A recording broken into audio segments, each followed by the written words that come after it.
Isang magandang araw naman po ng Sabado mga bayan karerista at katrokis.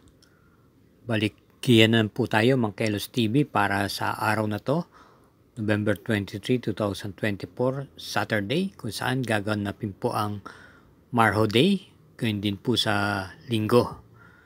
Sa araw na to, medyo makapal-kapal po ang mga lineup at sa tingin ko, wala hong patok. May pagka magulo po ang lineup at ito po'y magsisimula po ng alas 2 ng hapon kung saan binubuo po ng 9 na pangarera. Sa gana pong ito, tayo hindi na rin pong papaligoy-ligoy pa at didirekta na rin po tayo sa ating pagkakabigay ng giya. Kaya tena po.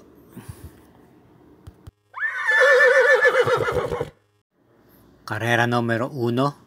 May distansyang 1,400 meters, post time is 2:30 p.m. Ito po ay isang class 5, group 11 to 15. Start ng winner take all, races 1 to 7, binubuo po ng 14 na kalahok o full gate. Ating pong pampremera rito yung kalahok numero 13 Diamond Story, nararendan po ni L.A. Aguila. Estilo po ng takbo, Derimate. Angkop sa kanya ang distansya. Panigunda naman po natin yung numero G's Lemon Bell, ni J.D. Huco na naipipacing at Mary Mate rin po naman. At panersera po natin yung numero 7 Raga Buffin na Mary Mate po at papatnubayan po ni BJB Galleta. At maganda po ang kinilos ng nakaraan, kagaling lang po sa bakasyon pero dumating po ng tersera pwesto nung pinakauling takbo niya. Kaya para rito sa karera numero 1, pampremera numero 13, panigundo numero 10 at panersera yung numero 7. Karera numero 2, start po ng peak 5 per set, races 2 to 6, may distansyang 1,400 meters. Ito po ang Manila Horsepower Trophy Race at binubuo po ito ng 8 kalahok. Ating pong pampremera rito yung Deremating numero 6 Queensland na gamay naman po ni PR Dilema. Bilang panigunda naman po natin yung numero 5 Go Uste. Nararenda naman po ni C. Penson na malabang siya po ang malyamado rito.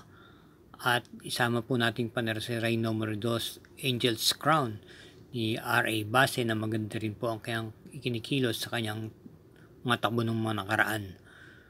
Kaya muli para rito sa karera numero 2, pampremera numero 6, panigundo numero 5 at panersera numero 2. Karera numero 3, start po ng second winner take all, races 3 to 9. Ito po ang Metro Manila Turf Club sponsored trophy race at may distansyang 1,400 meters.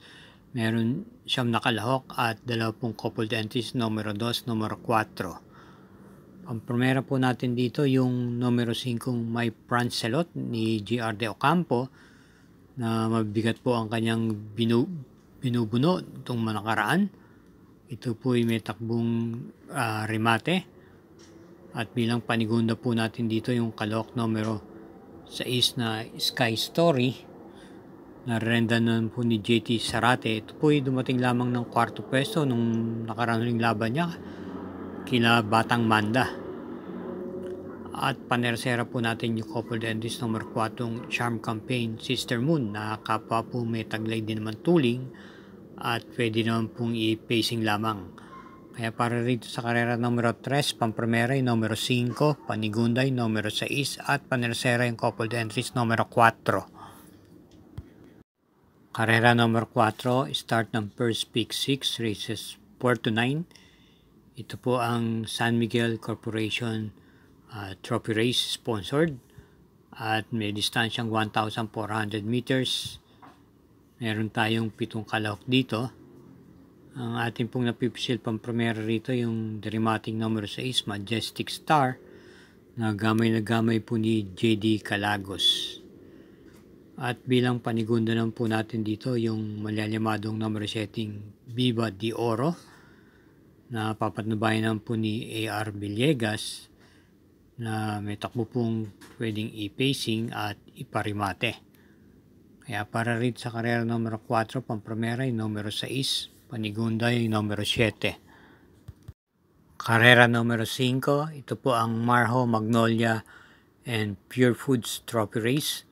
Start ng second peak 5, races 5 to 9 with a distance of 1,400 meters. May 11 entries, isang coupled yung numero 2. Bilang pampromera po natin dito yung kalohok numero 3, Flamenco Das, na papanubayan po ni JQ Cabarrios. Ito po yung may remate at base sa kanyang preba na ipe-pacing na rin po ito. At bilang panigunda po natin dito yung kalohok numero 8, Gens Had Enough ni R.A. Base, na lubhang mababa na rin po talaga sa laban. Ito po yung may takbong remate po, ang estilo. At bilang panersera po natin dito yung coupled entry sa numero 2, Guest of Honor. May taglay naman tuling. Narerendahan po ni JMS Torque at yung kakwado niyang 2A Magical Sap na isa naman pong derimate. So maganda po ang kombinasyon. Isang debandera at isang derimate. Ito ipapatubayan po ni CL Advincula. Kaya para rito sa karera numero 5, Pampromera yung numero 3, Panigundo yung numero 8 at panersera yung coupled entries numero 2. Para sa atin mga updated mga giya at mga resulta, wag po natin kalilimutan na kaugalian mag-subscribe, paki-share na rin po at i-hit po ang like button. Salamat po. Karera numero 6, start po ng peak 4, races 6 to 9.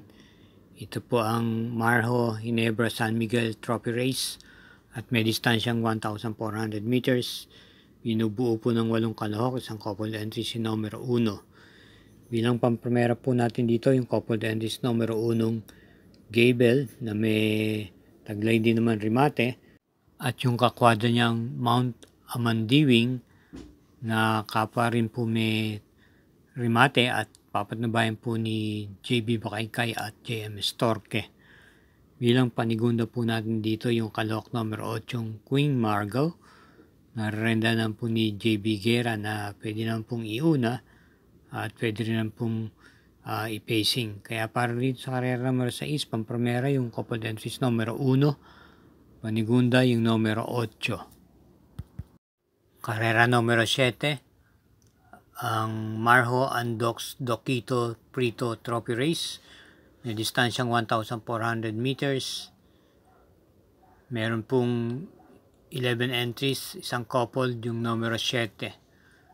Ating pong pampremera rito yung coupled entries sa numero 7, Potential, at yung 7A na Snow White na kapwa po parehas na derimate.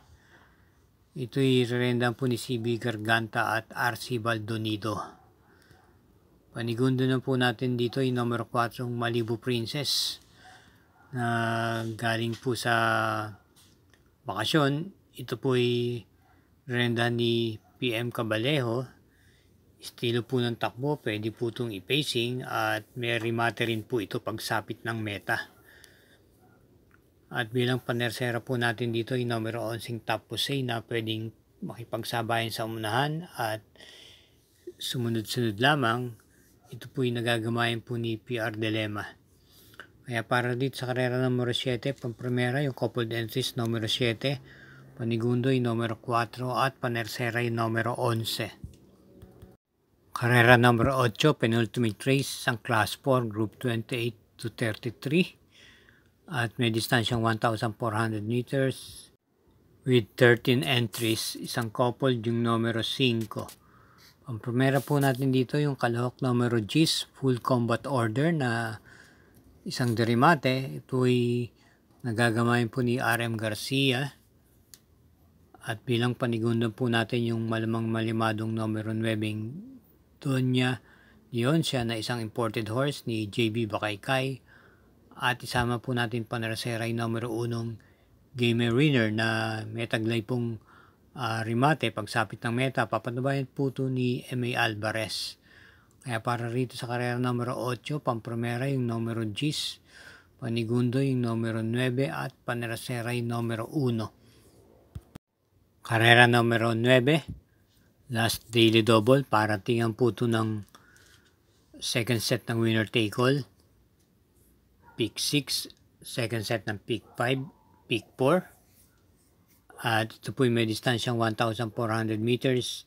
Ito po ang Marho Andox Liempo Trophy Race. At meron pong 11 kalahok dito. Pampromera yung numero 4 Winsam Maxine na papanubayan po ni C. Reyes. May taglay din ang puntuling to at pwedeng isunod-sunod lamang. At bilang panigundo naman po natin yung numero 7 Footloose ni L.A. Aguila. Ito po'y may takbo pong naiuna at naisusunod lang din po. May preba po itong kung saan dumating po ito ng 4th pwesto at nalyamado siya sa naturang karerang yon. Meron na po ito na ugong. At atin ang pong panersera rito yung kalahok numero 1 Rahabago na may taglay pong malakas na rimate pag sungaw ng rekta. Ito po'y papanubayan po ni RC Baldonido. Kaya para rito sa karera numero 9, Pampromera yung kalahok numero 4, Panigundoy numero 7 at panersera yung numero 1. Thank you again for watching mga sambayan karerista. At naway matapat po ang ating mga giya. Paalala lang po, ito po'y gabay lamang at inyo pa rin mga kursunada ang siyang dapat masunod sa dakong huli. Good luck po at iingat din po sa ating pag-uwi.